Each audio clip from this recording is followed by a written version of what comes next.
Tilnec, exgobernador, además de Río Negro, gracias por haber venido. Bienvenido. Que es uno de los que presentó un proyecto para ampliar el número de la Corte Suprema de Justicia. Así que arrancamos por el Senado, si me permitís. Sí, Marcos, cómo no. senador, bienvenido. ¿Para qué necesitamos más jueces de la Corte? Qué pregunta. Por varios motivos. Uno de los más importantes es porque cuanto menos personas tengan la posibilidad de decidir sobre lo que es la justicia en Argentina, mayor riesgo institucional tenemos. Cuanto más personas sean, tenemos mayor debate, mayor democracia, menos posibilidades de que los fallos estén manipulados o estén influidos por algún sector de la vida nacional, por un lado. Sí. Por otro lado, eficacia y eficiencia. O sea, cuando la justicia llega tarde, o es lenta, o es inoportuna, deja de ser justicia. Hoy, estos 4 jueces están sancionando por año cerca de 7.500, 7.300, 7.800 fallos. En el año 2018 ingresaron a la Corte 29.000 fallos, 29.000 expedientes. En el año 2017 cerca de 14.000. Es decir, nosotros estimamos que debe haber en la Corte hoy aproximadamente unas 50.000 causas sin ser tratadas. Bueno, pero usted propone 16 jueces, ¿no? En su proyecto. Digo, van a necesitar 300 jueces, porque en realidad, si lo mira así, de que 4 jueces van a leer 50.000... No, porque ¿qué es lo que yo planteo? Nosotros lo que planteamos es dividir la Corte en salas. ¿Qué significa esto? Que 5 salas de 3 miembros estén en forma permanente trabajando la sentencia, con lo cual quintuplicaríamos la cantidad de sentencias anuales en este punto. Hoy tenemos 4 jueces para todas las sentencias. Al dividir 15 jueces en 5 salas, si no es tema de jurisprudencia profunda, estamos quintuplicando la sentencia, con lo cual estamos acortando los plazos de sanción de fallar. Entonces, por un lado, eficacia y rapidez. Hoy un jubilado que lleva una liquidación contra el ANSES tarda entre 7 y 9 años para tener un fallo. Sí, una barbaridad. Menos Cristina. Cristina va un poco más rápido, ¿no? Un abogado del interior del país, para que la Corte le responda si va a tratar o no va a tratar su causa, 3 años, para que le digan si lo van a tratar. Sí. Y después ni hablar de las causas previsionales, de las causas ambientales, etcétera, etcétera. O sea, por un lado tenemos demora de justicia. Por otro lado tenemos un tema sumamente actual y en el cual nuestro país ha avanzado muchísimo gracias a mucho trabajo de mucha gente, fundamentalmente de las mujeres, es la equidad de género. En la historia de la Corte Suprema, solamente 3 mujeres fueron juezas, en 150 años. De hecho, hoy son 4 varones.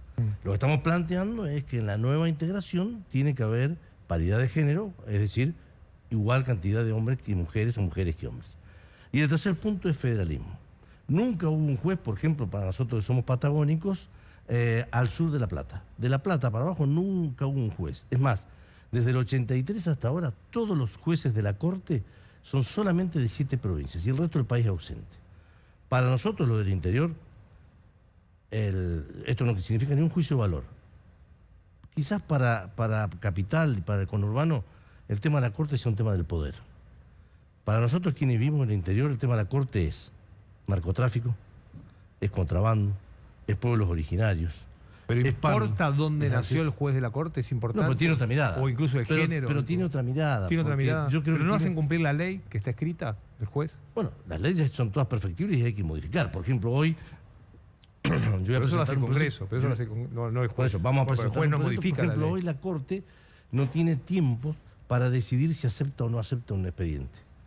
Y a veces pasa innumerable cantidad de tiempo. Vamos a presentar un proyecto también dentro de todo lo que estamos haciendo para obligar a la Corte a resolver los temas en un plazo determinado. No la causa final, sino la aceptación o no. Ahora, perdón, ¿puedo interrumpir, senador? ¿No se ponen de acuerdo para designar al juez que reemplace a la vacante que hay, digamos, ¿no? ¿No se ponen de acuerdo para que funcione el Consejo de la Magistratura, para reemplazar a la cantidad de jueces que también están vacantes sin nombrar? Sin nombrar, digamos. Entonces, ¿por qué vamos a pensar que esto va a funcionar, digamos, ¿no? Si no se ponen de acuerdo en absolutamente nada, está trabado todos los mecanismos para seleccionar jueces o para procesar a los que son acusados de mal desempeño, ¿por qué esto va a destrabar la situación? Más bien da la sensación de que va a empiojar más la situación, o sea que es otra discusión más que se va a trabar. Yo en lo personal creo que la justicia puede ser un elemento de unidad nacional. Yo creo que esta Corte, para todos, si usted mira a la doctora Carrió hace 4 años atrás, era sumamente crítica de esta Corte. El gobierno de Cambiemos, cuando esta Corte sancionó un juicio de coparticipación contra el Estado Nacional, Macri acusó puntualmente a la Corte. Sí. No, todos tienen motivo de enojo con la Corte. Exactamente. Y esta Corte, en el buen sentido de la palabra, no es confiable institucionalmente para nadie. Para nadie, en el buen sentido de la palabra. No porque uno tenga que tener confianza o necesite nada, no, institucionalmente. Yo creo que tiene que nacer un nuevo sistema judicial. ¿Usted no confía en la actual Corte Suprema? Pero no confío institucionalmente. ¿Pero qué quiere decir que no confía institucionalmente? Porque es una Corte que permanentemente intenta de manera no correcta influir en ciertas cuestiones que no tendría por qué influir. O sea, coincide con el kirchnerismo en que los jueces de la Corte son políticos. Toman decisiones políticas. La Corte es política, Amaru. ¿Por qué es política? Porque la Corte, de alguna manera, define todas las políticas públicas del país. Es decir, desde el momento que se dice que es válido o que no es válido una decisión de un gobierno de turno, es una decisión política. Tarifas, las cuestiones previsionales. No hay que asustarse de decir que la Corte es política porque, en definitiva, define la política institucional del país. Pero que y toma define también decisiones una políticas. política criminal pero también. Se supone que, que toma esas decisiones en función del derecho y de la interpretación jurídica y de las leyes. Digo, no, me refería, se estaba pensando en las declaraciones de Guado de Pedro, que dijo que como se inmiscuye en temas políticos que muchas veces tienen que ver con el poder legislativo o inclusive con el poder ejecutivo, entonces que deberían ser votados por el pueblo, por ejemplo. No, yo creo que en Argentina, primero que hay que modificar la Constitución, eso no está así. La Corte la define el Senado de la Nación con las 2/3 partes. Se necesitan 48 senadores. Hoy, ni el Frente de Todos puede influir en la designación de un integrante de la Corte, ni Cambiemos tampoco. Yo estoy convencido de que esta justicia no le sirve a nadie. No le sirve al país, no le sirve a los empresarios, no le sirve al movimiento obrero. ¿O no le sirve a Cristina? Porque también una lectura que se puede hacer es que ustedes lo que quieren es diluir el poder de los actuales 4 jueces de la Corte porque la que reclama este cambio es la propia Cristina Kirchner, ¿no? Mire, yo creo que desde el momento que la nueva Corte va a tener propuestas de jueces de todos los partidos políticos, la influencia de la doctora Kirchner es mínima. Es decir, si usted no tiene el acuerdo de Cambiemos, no tiene el acuerdo del radicalismo y del PRO, es imposible que pueda designar los jueces de la Corte, con lo cual no hay manera de que influya. Es decir, lo que yo considero que institucionalmente el país necesita una previsibilidad jurídica que hoy estos jueces no la pueden dar por toda su historia que tienen desde hace unos cuantos años para atrás. Ahora, ¿no estaría bueno dejar tranquila la Corte? O sea, está bien, todos los sectores políticos tienen motivos de reproche hacia los jueces de la Corte. En algún momento se enojaron mucho con ellos. En mi opinión, eso es una buena señal, digamos, ¿no? O sea, en algún momento le llevaron la contra a algún sector político, después se lo llevaron a otro, y bueno, es lo que tienen que hacer los jueces. Ahora, más allá de que si tuvieron más razón o menos en determinado momento, sería bueno que la política deje de meterse en lo que hacen los jueces. O sea, que los políticos no opinen sobre los fallos. Cuando sale un fallo de la Corte Suprema en cualquier país normal, los políticos no dicen qué mal que estuvo este fallo. Dicen, está bien, aceptamos ese fallo, sea lo que sea. Totalmente de acuerdo, ojalá lleguemos a eso algún día. Pero ¿no te parece que cuando usted tiene una Corte como esta que pone en vigencia una ley derogada por el Congreso y ni siquiera se pone en Colorado... Habla por el Consejo de la Magistratura. Uno sospecha que lo que... Pero pone en vigencia una ley que estuvo mal derogada. Perdóneme, senador, pero si una ley que se dicta en el Congreso es inconstitucional, entonces la Corte hace bien en declararla inconstitucional. Estamos de acuerdo en que... Tiene que suceder eso. En eso estamos de acuerdo.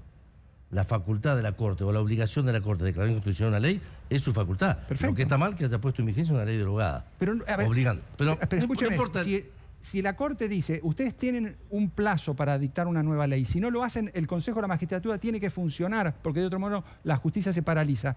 Dieron un plazo y el problema es que el Congreso no se puso de acuerdo. Es una responsabilidad de ustedes en el Congreso, hizo la mitad del trabajo. senador. Nosotros en el Senado sancionamos una ley.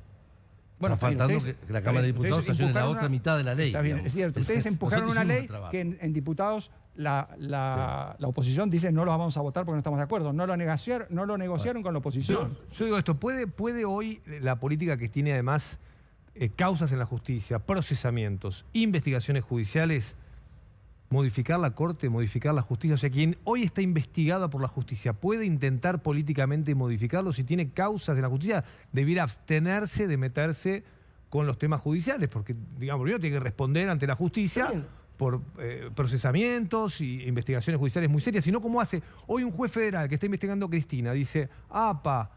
Que voy a andar avanzando con la causa si ahora van a modificar la Corte, si están presionando para que renuncien, para que se vayan, o los quieren destituir, o quieren ampliar la Corte. Me parece que es una presión sobre quienes están tratando de investigar a los políticos. Yo creo que hay demasiada sensibilidad sobre eso, ¿no? Con todo respeto se lo digo. Yo creo que el tema de discutir el funcionamiento y el rol de la justicia no le hace mal a ningún país. Yo creo que pasa en todos lados. Eso es cierto, sobre todo, pero los condenados o los procesados no pueden discutir, pueden decir, no puede venir Amado Vudú a decirnos que hay que modificar la justicia. O sea, no es la... Bueno, a ver... pero si la gente lo convirtió en legislador... Ahí también hay cuestiones de autoridad moral. Y bueno, pero digo, porque no es que está usurpando el cargo. La autoridad moral de quienes opinan sobre otra persona o sobre otro poder del Estado, etcétera, etcétera, es otra historia que no va al fondo de la cuestión. Es decir, me parece bien lo que usted está planteando. Entiendo que también se puede hablar cuando se tiene que hablar cuando se puede hablar. En este caso, me parece que lo de Vudú no tiene ningún tipo de sentido, ni de lógica, ni tiene autoridad moral para plantear ningún tema que tenga que ver con la justicia. Bueno, creo que van a marchar, hablando de eso, senador, van a marchar la semana que viene, están organizando un acto enorme para presionar a la Corte Suprema, o sea que, digo, el kirchnerismo duro está preparando una marcha para la semana que viene para presionar a los jueces de la Corte. Lo que planteo es que este Poder Judicial federal y nacional, así como está, no le sirve a la institucionalidad del país. Y creo que estos 4 jueces, con toda su historia que han demostrado, de haber adelantado 8 meses la discusión de un presidente de la Corte en su momento, del fallo escandaloso del 2x1, de las denuncias que hay de administración de los fondos de la Corte. Es decir, uno tiene que recoger los archivos de lo que han sido estos 4 jueces en todo este tiempo, y todos sabemos que esto no es la última palabra que queremos los argentinos. La Corte Suprema es la última palabra para los argentinos, sea de un tema institucional del país, como sea un tema de delito, como sea un tema de narcotráfico o un tema... Para cerrar, que tenemos poco tiempo, se trata en comisión, Maru... Se empezó hoy el debate. Hay 4 proyectos presentados. Uno es el del senador Beretilnec, que es independiente, podemos decirlo así. Hay muchos que, lo digo, me río porque hay muchos que lo señalan como que termina siendo funcional al kirchnerismo con la presentación de este proyecto. Está... 3 de esos proyectos hablan del federalismo y amplían. Uno lleva a 9, otro a 15, el del senador a 16, y hay uno solo que solo habla de la paridad de género, de la necesidad de que haya más mujeres en la Corte Suprema. Senador, gracias por haber venido. Gracias a ustedes por este momento. Hacemos una pausa.